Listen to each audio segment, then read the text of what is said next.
Most criminals fear prison, whether it's the lost time, bad food, crappy living conditions, or fights. But for the unaffiliated, there is a bigger threat: prison gangs. There are a handful that have become household names through horrific violence and their reach into the free world. But one has become more notorious than most: the Aryan Brotherhood. Their reputation was carved with homemade knives and racial politics. One of the men who led this vicious organization was considered so dangerous after multiple murders behind bars, including that of a prison guard, that he was moved to a special cell block reserved for the worst of the worst. A life of crime that began at age 14 ended with 36 years of solitary confinement. Thomas Silverstein, aka Terrible Tom.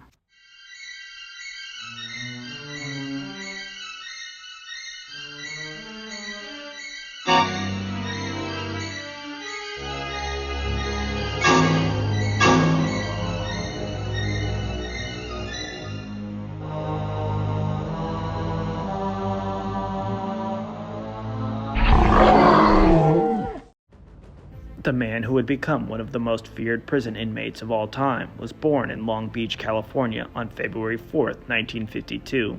His mother, Virginia Conway, had divorced Thomas's biological father and gotten remarried to a man named Thomas Conway. By the time her son was 4 years old, Virginia had remarried for a third time, this time to a man named Sid Silverstein, who would adopt her young son. Thomas was a quiet child and described his childhood home as an angry and violent place. Virginia had spent time in prison for robbery and was known to be physical with her children, especially after she had been drinking. Silverstein would describe horrific abuse, including her forcing him to drink urine after he wet the bed as a young child. Another time, when he had been beaten up by a bully, she grabbed the other boy and told Thomas that if he did not punch him back, she would use her belt on him.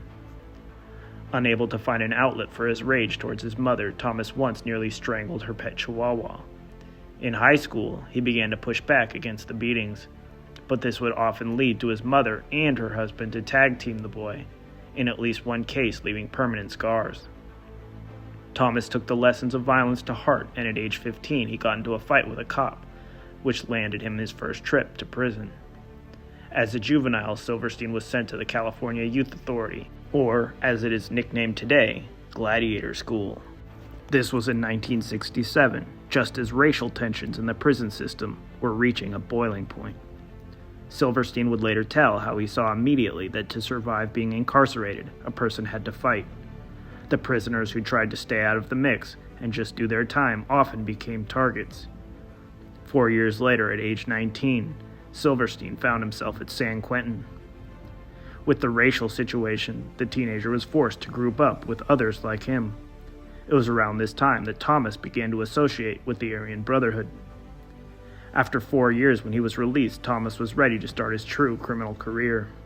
He got together with his former stepdad, Thomas Conway, and a cousin named Gerald Hoff, and the three men began committing armed robberies. They were able to steal a little over $10,000 from 3 robberies, for which they were soon arrested. Now facing federal time, a 25-year-old Silverstein was sent to Leavenworth Prison in Kansas to serve 15 years in March of 1977. The illegal activities were under the firm control of the prison gangs, who used extreme violence to enforce their will. On February 17, 1979, a man named Danny Edward Atwell stumbled out of his cell with multiple stab wounds. Guards would hear from inmates that he had refused to have his girlfriend mule drugs into the prison, and that the Brotherhood had him taken out for it, with Silverstein named as the hitman. Though years later this conviction would be overturned due to it being based solely on inmate testimony, at the time it led to Silverstein being sent to a different prison, Marion Federal Penitentiary in Illinois. If Tom truly had nothing to do with the murder, then this would have made him feel like the system was set against him. This explains his continued allegiance to the brand and willingness to participate in their violence. A member of the DC Blacks prison gang named Robert Chappelle would end up dead on November 22, 1981, with Silverstein and another inmate named Clayton Fountain being convicted for the strangling. Clayton was another high-ranking member of the Brotherhood with a violent reputation. He would end up taking 4 lives while behind bars, one of which was a guard killed only hours after Silverstein's most infamous crime. In his later years, he became a religious scholar and earned several degrees. Like the murder in Leavenworth, Silverstein would vehemently deny any part in Chappelle's death, and another inmate named Norman Matthews even confessed in open court. This did not stop Silverstein and Fountain from earning a life sentence, as well as animosity from the African American gangs and inmates. Soon after the death of Chappelle, a leader of the D.C. Blacks arrived at Marion. Raymond Smith had gone by Cadillac on the streets, but behind bars he would adopt a new nickname, the Sword of Justice. Smith made it known that he planned to get revenge for Chappelle, and there were 2 documented attempts on Silverstein's life, despite the intense control and security of the prison.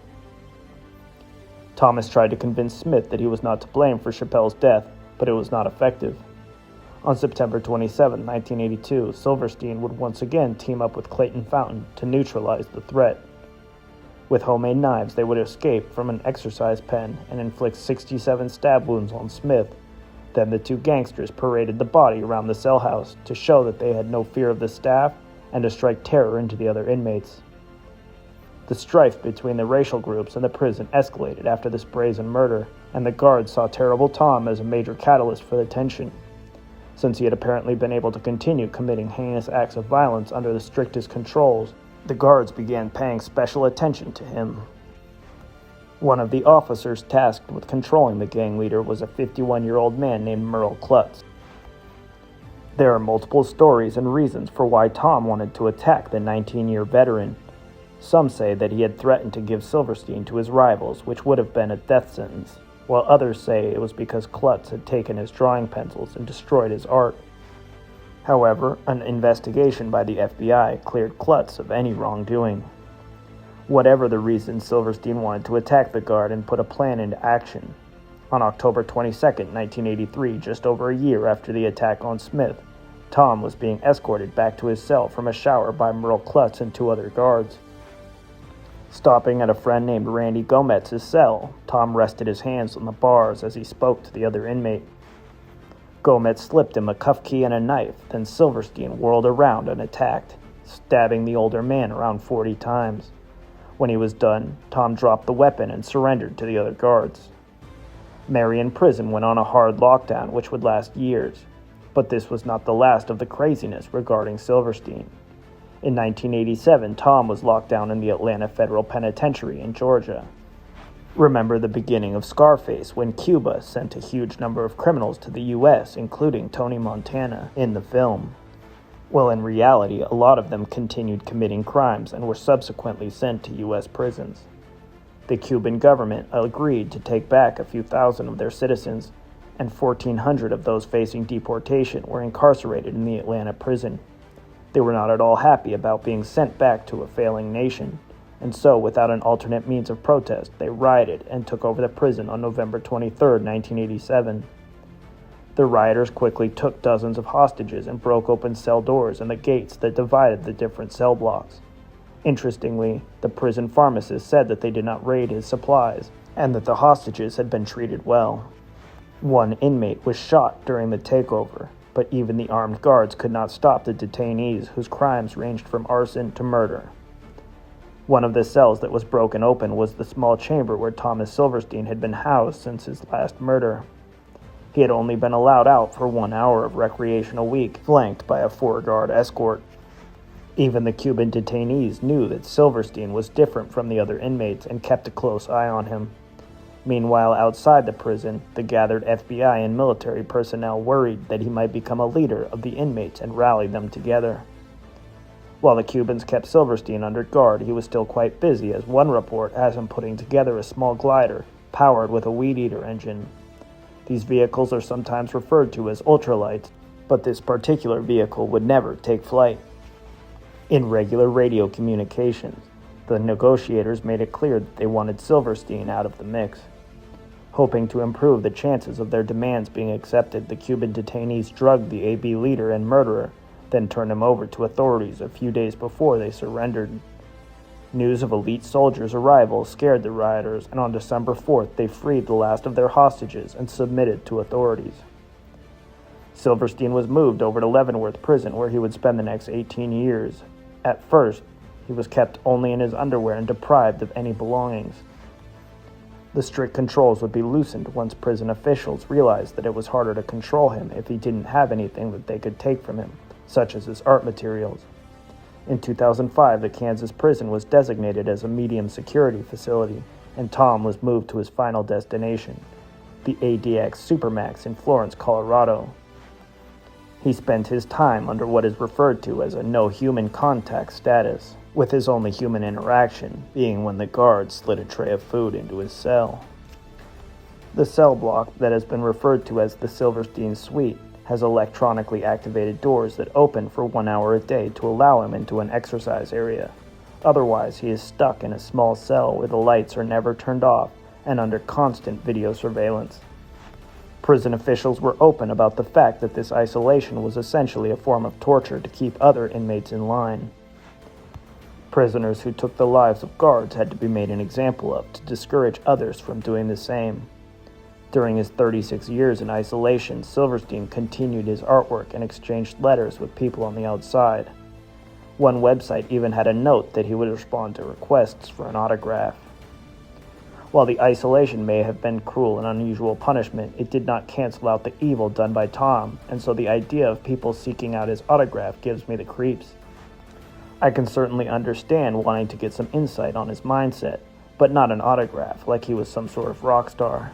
Despite Silverstein's assertions and my own feelings about the isolation, in 2014, 10th Circuit Court of Appeals deemed that his controls were not cruel and unusual punishment.